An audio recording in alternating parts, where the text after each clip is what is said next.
días, muy buenas tardes, de acuerdo a la hora en que estén viendo este video. Un saludo muy especial para todos los amigos de este canal, nuestros suscriptores, para todas las personas que hoy nos acompañan y están viendo este video. Hemos venido realizando una serie de charlas en torno a la influencia de la filosofía del derecho en el pensamiento general de Occidente. Realmente la idea fundamental ha sido mirar cómo unas ideas filosóficas muy importantes han ido transformando, han ido desarrollando el derecho occidental. Ese es pues el motivo y la razón de ser de estas charlas que hemos venido desarrollando.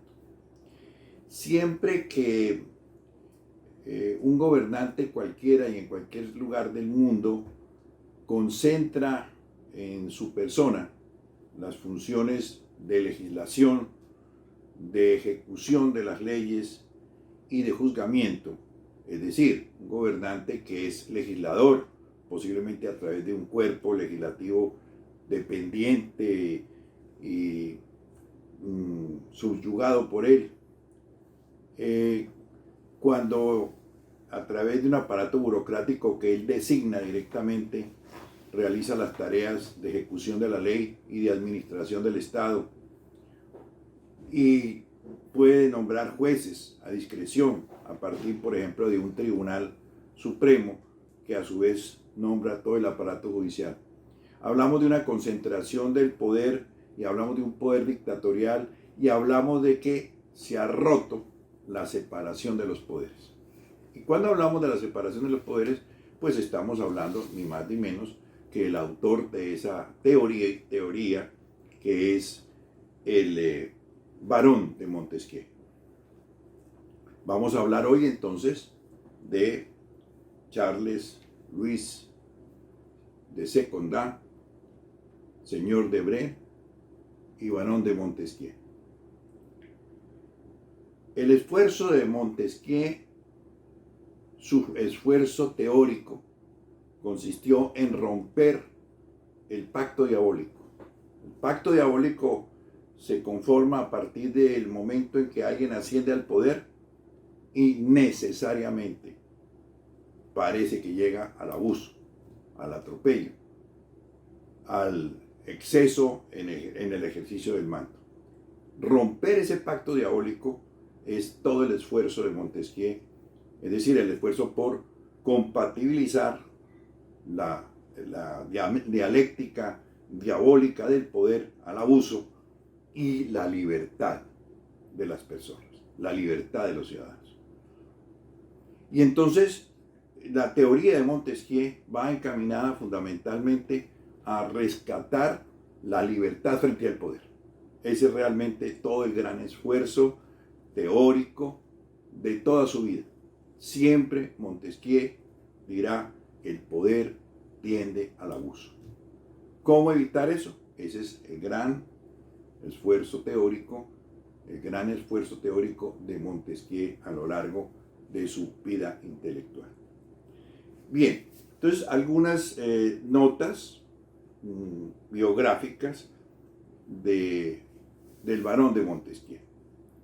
En primer lugar, Montesquieu nace en el castillo de Bray, que es cercano a Burdeos. Es una zona vinícola muy importante, sigue siéndolo todavía hoy en Francia.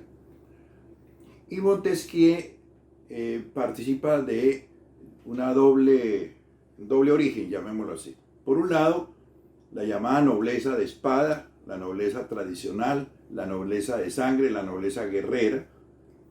Y por el otro lado, la nobleza adquirida a través de títulos entregados por los monarcas a burgueses por sus servicios a la corona, en general de este sector de la nobleza que se llama nobleza de toga. Vienen los financistas del reino, vienen los administradores y vienen los jueces y procuradores en los parlamentos y tribunales del rey. Cuando hablamos en Francia de parlamentos, no estamos hablando de un órgano representativo que dicta las leyes, sino que eran realmente tribunales de justicia. Y en consecuencia, quienes ocupaban los altos cargos en estos tribunales eran generalmente burgueses que habían adquirido títulos nobiliarios. También a través de la compra se obtenían títulos de nobleza. Esto era un arbitrio rentístico que fue muy famoso en la época del absolutismo. Por tanto, pues Montesquieu tenía su familia una doble naturaleza, llamémoslo así, por un lado una nobleza tradicional y por el otro lado la nobleza adquirida a través de los títulos otorgados por el rey, es decir, la nobleza de robe, que llamaban los franceses, la nobleza togada. En su biografía, Montesquieu señala cómo fue bautizado en el castillo de Bren, que todavía existe, está a pocos kilómetros de Burdeos, y cómo en el bautismo un mendigo que pasa casualmente allí por el castillo es invitado a que sirva como testigo del bautismo. Esto es una vieja tradición medieval que significaba que todos los hombres finalmente somos iguales ante Dios, de tal manera que un hombre pobre, humilde, un mendigo, podía participar en una ceremonia de bautizo de un noble, en este caso del hijo de la familia de Montesquieu. Nace en 1689, va a morir en 1755 en París. Estudia Derecho y una vez que ha terminado sus estudios va a ser parte del Parlamento de Burdeos por vía paterna. Estos son cargos incluso hereditarios. Como hemos dicho, el Parlamento, en este caso de Burdeos, era una corte de justicia conformada por procuradores, conformada por jueces, que eran nombrados y designados por el rey. El parlamento más importante en esta época era sin duda alguna el de París, pero en las regiones, en las provincias de Francia existían también tribunales, parlamentos regionales. Este parlamento de Burdeos es al cual va a acceder entonces Montesquieu por vía paterna, por herencia. Y por herencia de su tío va a llegar a la presidencia de ese mismo cuerpo. Va a estar allí varios años. Eso no le impide que, manteniendo su cargo judicial, va a ejercer como burgués, y esta es una dualidad en la cual viven muchos nobles en este momento. Por un lado, mantienen sus privilegios sobre la tierra, el prestigio y los honores, pero al mismo tiempo van a realizar actividades de comercio, actividades productivas propias de la burguesía ascendente. Y Montesquieu entonces en su propiedad de Bren va a cultivar vino, va a producir vino y lo va a exportar a Inglaterra. La exportación del vino que él produce en su viña, su propiedad, le va a permitir viajar permanentemente a Inglaterra, conocer muy bien la realidad inglesa, y eso va a tener una gran influencia en su pensamiento político. Pero además él va después a vivir 2 años en Inglaterra y va a conocer muy bien la situación de ese país. Él en sus memorias señala que se aburre mucho en la función judicial y finalmente renuncia al Parlamento de Burdeos y se dedica a viajar por muchos lugares de Europa, a conocer otros países, otras experiencias sociales, políticas, etc. Va a vivir 2 años más o menos en Inglaterra y cuando regresa de su viaje va a publicar las famosas cartas persas. Esas cartas persas las publica él en Amberes, en los Países Bajos, sin su nombre, de tal manera que trata de eludir la censura que impone el régimen absolutista francés. En ese momento todavía está el rey Luis XIV, el rey Sol, y existe una censura supremamente severa con respecto a todo tipo de producción literaria. Sin embargo, pronto se sabe quién es el autor, se conoce que es Montesquieu, eso le da una gran fama, una gran celebridad, son cartas que son supremamente exitosas, se publican muchas ediciones y muchas ediciones piratas, entre otras cosas. Ya aparece este tema de la piratería en el mundo literario. Esta obra le permite a él acceder a la alta nobleza de París, es introducido entonces a la Academia Francesa, a la Academia de tanto prestigio como es la Academia Francesa, llega allí. Y bien, el tema de las cartas persas es muy sencillo, se trata de el viaje que hacen dos persas y que conocen Europa, conocen la realidad europea y van a cartearse con sus amigos y conocidos de su origen, de su país de origen, y les van a ir comentando a sus corresponsales todo lo que conocen y ven de Europa. Allí hay dos cosas que me parece muy importante destacar en las cartas.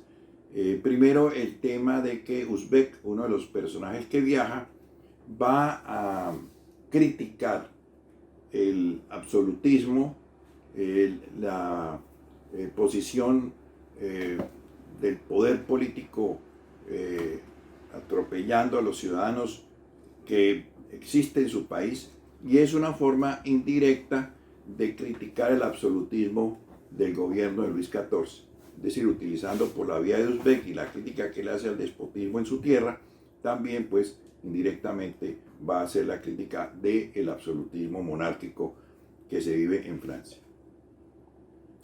El otro aspecto que me parece muy importante es que él va a señalar que se va a quejar exactamente de la situación de la mujer. Montesquieu va a decir que una sociedad va a demostrar su avance como tal por la libertad de la mujer.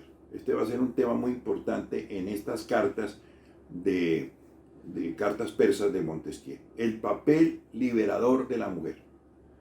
Y Montesquieu dice, bueno, las mujeres son iguales a los hombres, tienen las mismas capacidades, pero para que la mujer tenga un puesto notable en la sociedad y logre su emancipación, necesita la educación. Esto es bien importante para esta época.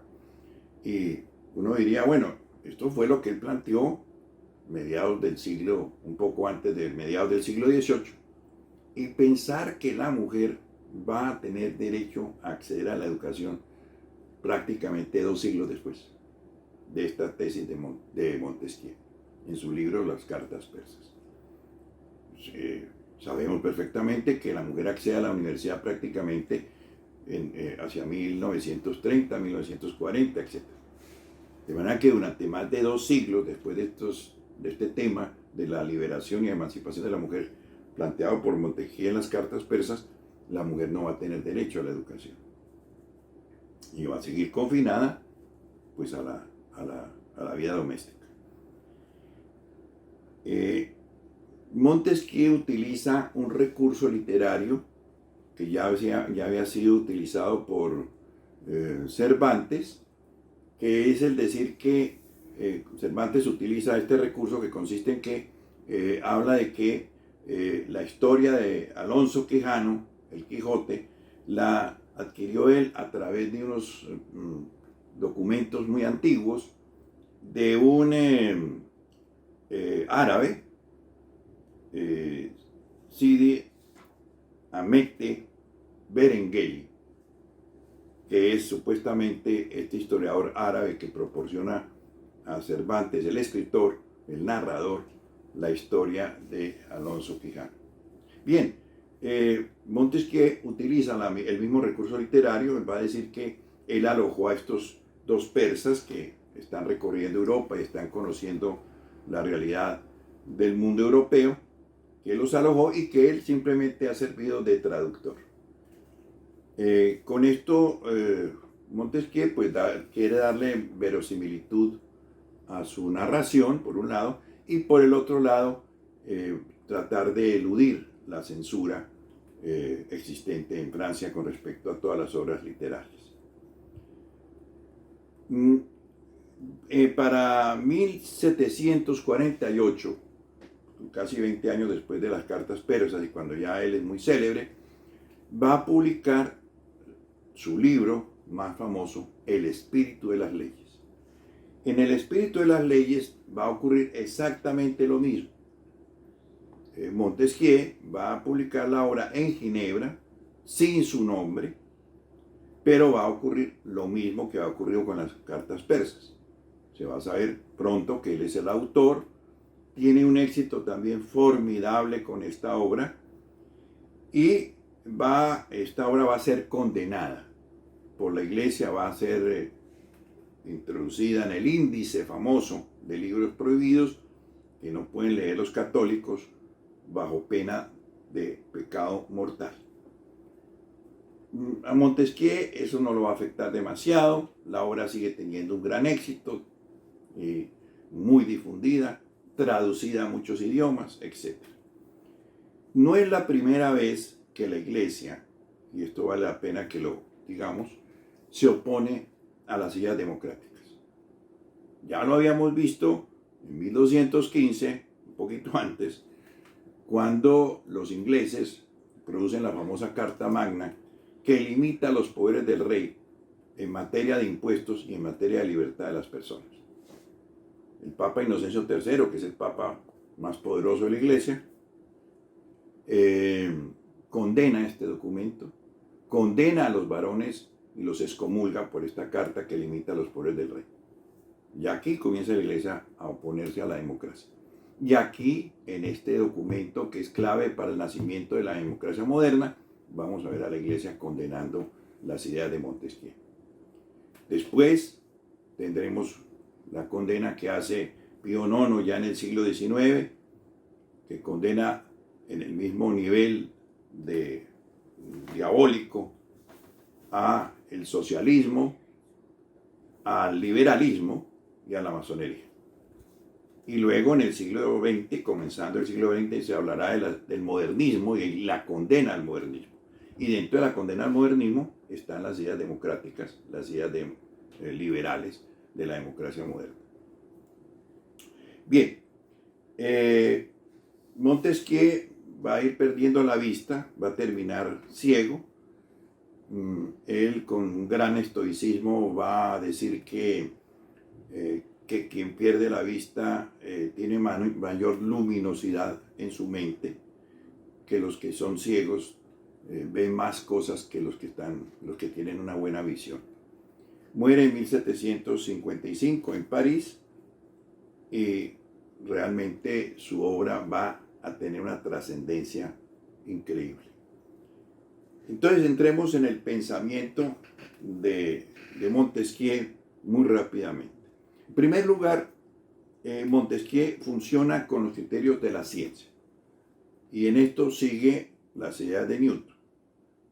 Vamos a buscar en la realidad las regularidades, lo que se produce en forma sistemática y continua para encontrar la ley correspondiente a esa realidad social. Busquemos regularidades para encontrar las leyes. Y en esto sigue él lo que Maquiavelo había dicho. No partimos de ideas absolutas, no partimos de concepciones utópicas, no partimos de concepciones, no, partimos de la realidad tal como ella se nos ofrece. Es el método científico. Montesquieu va a decir: yo he sacado mis ideas, no de mis prejuicios. Este es bien importante. Asumir científicamente la realidad significa asumirla sin preconceptos, sin juicios anteriores, sin prejuicios, que es lo que quiere decir el término.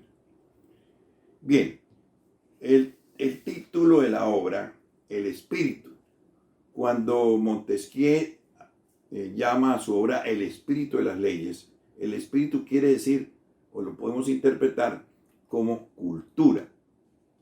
Es decir, como una serie de concepciones religiosas, una serie de ideas, llamémoslo así, materiales, las leyes de un país, sus leyes precedentes, las costumbres, todo ello ligado a un problema fundamental, el medio físico, es decir, la geografía. Para Montesquieu, las leyes son el resultado de una conjunción entre el mundo, llamémoslo así, ideológico, el mundo de la religión, el mundo de las creencias, el mundo de las costumbres, etc., y el mundo geográfico, el clima. Y eso va a determinar para él el tipo de leyes que pueda darse un pueblo. Y entonces aquí también Montesquieu va a romper con la idea de eso de la ley natural, una ley eterna, igual para todo el mundo, porque tenemos una naturaleza igual todos los hombres, etc. No, las leyes dependen de las condiciones físicas, geográficas y de una serie de condiciones espirituales, llamémoslas así, que van a influir en la producción de las leyes.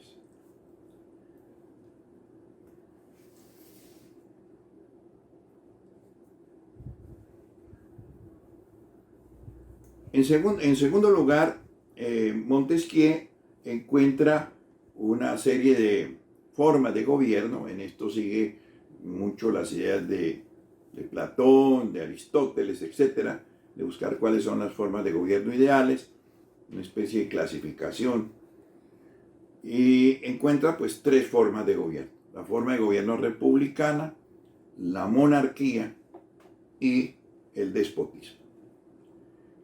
En cuanto a la república, él considera que la república se caracteriza porque ésta se desarrolla a partir de la virtud.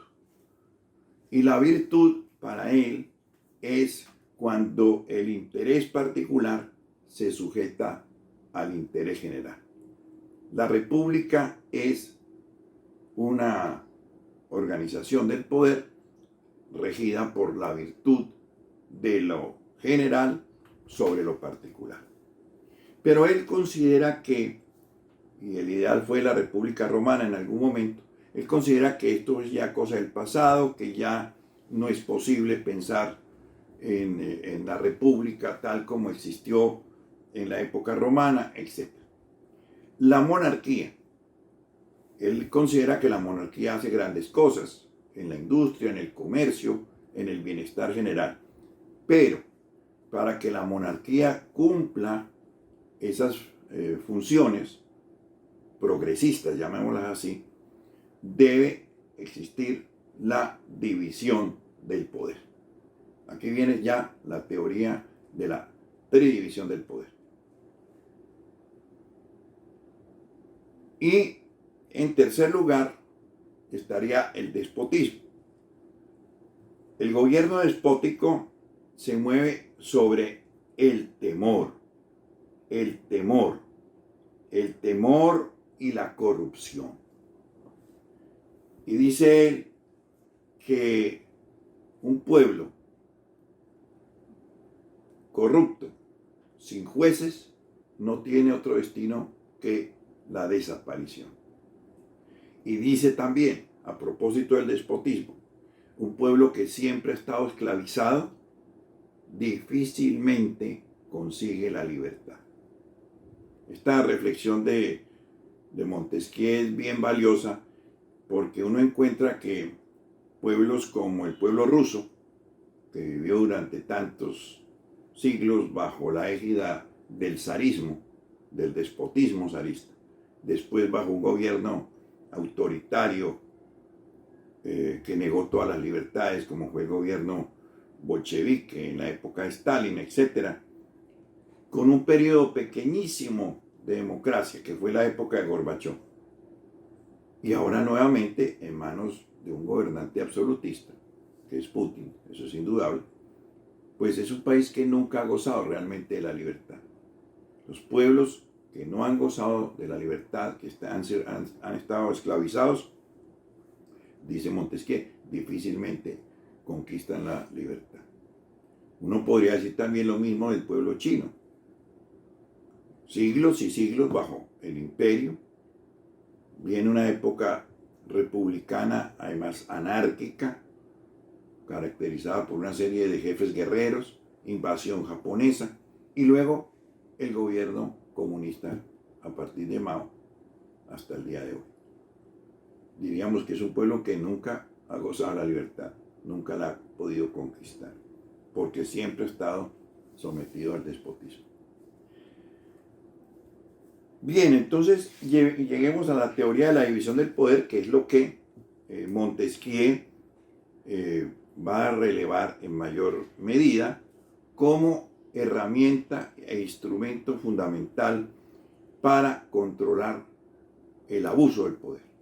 Y repito, Montesquieu siempre va a estar señalando cómo el poder tiende al abuso, tiende a la arbitrariedad.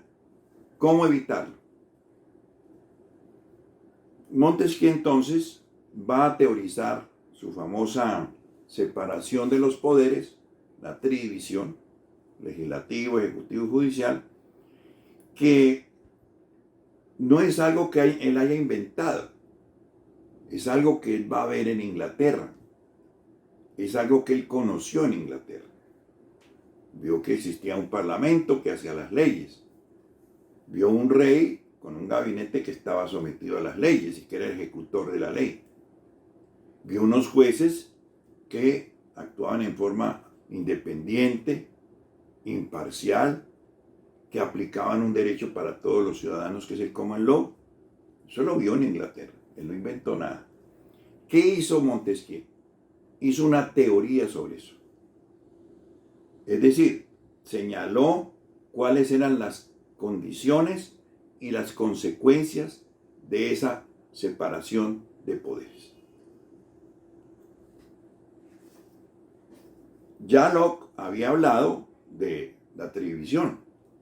Locke había hablado de un poder legislativo, había hablado de un poder ejecutivo, en cabeza del rey y su gabinete, y había hablado de un poder federativo. Ahí está la diferencia con Montesquieu. No habló del poder judicial. Simplemente habló de un poder federativo, que es un poder que consiste en el manejo de las relaciones internacionales, los problemas de la guerra y de la paz, los problemas diplomáticos, etc. En vez de ese poder federativo, Montesquieu va a decir la tercera rama del poder es la rama judicial. Pero dice él, eso es una rama muy débil, casi invisible e inútil, dice él. Va a tener la idea de que los jueces son esclavos de la ley, que los jueces simplemente son, como dijo él también, la voz de la ley. El juez no puede interpretar la ley, el juez no puede crear derecho, el juez simplemente tiene que someterse al texto riguroso de la ley. Esa es la idea que tiene él sobre el poder judicial, un poder muy débil, el más débil de los tres. Bien, la idea de Montesquieu, cuando habla de la separación de los poderes, es una idea no de buscar eficacia en el ejercicio del poder, que si hay tres poderes y cada uno hace su función, la marcha del Estado va a ser más eficaz. Ese no es el problema de Montesquieu. El problema de Montesquieu no es buscar una técnica de la eficacia en el manejo del Estado. El problema de Montesquieu es cómo a través de la separación de los poderes garantizamos la libertad de las personas y controlamos la arbitrariedad del Estado, que es una tendencia natural, el pacto demoníaco. Y por eso entonces él dice lo siguiente: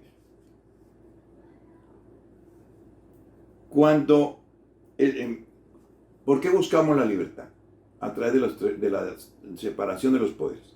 Dice, cuando el poder legislativo está unido al poder ejecutivo en la misma persona o en el mismo cuerpo, un organismo cualquiera, no hay libertad, porque se puede temer que el monarca o el Senado, ese cuerpo, promulgarán leyes tiránicas para hacerlas cumplir tiránicamente. Entonces tenemos un legislativo y un ejecutivo unidos para producir las leyes y hacerlas cumplir tiránicamente. El peligro de la unión del legislativo y ejecutivo. Y dice él, tampoco hay libertad si el poder judicial no está separado del poder legislativo y del ejecutivo.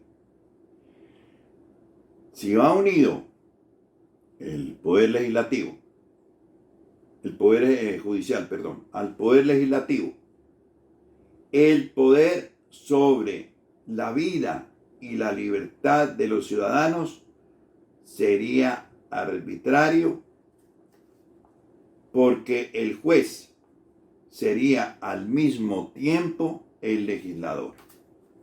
Entonces yo hago la ley y yo como juez aplico esa ley arbitraria que he creado. Si el poder judicial va unido al poder ejecutivo, el juez tendrá la fuerza del opresor. Este es el texto clave para mí, donde Montesquieu nos dice, mire, el problema de la división del poder no es un problema de técnica administrativa. Este es un problema de la libertad de los ciudadanos.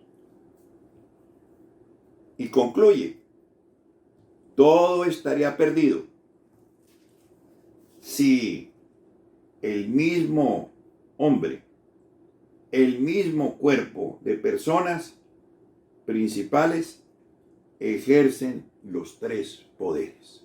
La primera constitución que tuvo Colombia, que fue una constitución de 1811, en una de sus provincias, la provincia de Cundinamarca, siguiendo estas ideas de Montesquieu, hace una magnífica definición de tiranía. Decía esta constitución, cuando se confunden en una misma persona o en un organismo los poderes legislativos, ejecutivos y judiciales, eso es tiranía. Es una constitución que hace una definición de tiranía. La tiranía es la confusión, la concentración en un mismo gobernante o en un cuerpo cualquiera de los poderes legislativo, ejecutivo y judicial. Los norteamericanos, siguiendo las ideas de Montesquieu, van a definir su organización estatal sobre el modelo montesquiano de la separación de los poderes. Y van a entender que esos poderes deben estar en equilibrio. Ni un poder ni otro puede sobreponerse a los demás. Todos deben estar en igualdad de condiciones, independientes y autónomos. Eso lo han llamado ellos los checks and balances, controles y equilibrios.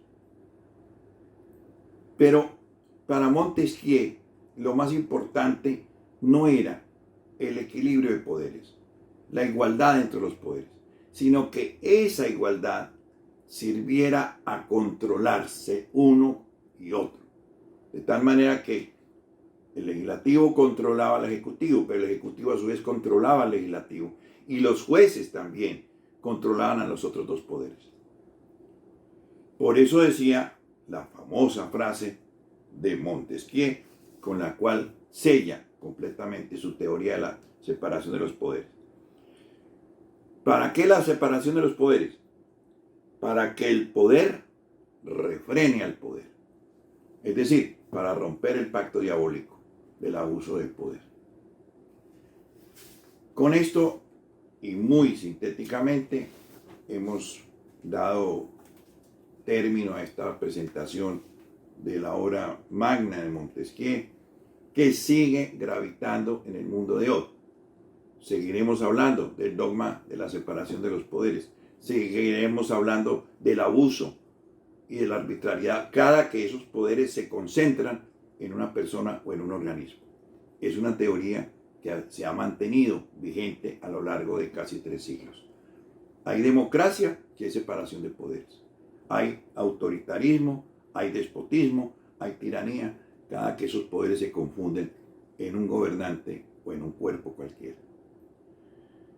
Muchísimas gracias por su presencia y seguiremos entonces con estas charlas a lo largo de los meses siguientes. Muchísimas gracias y un día muy feliz para todos.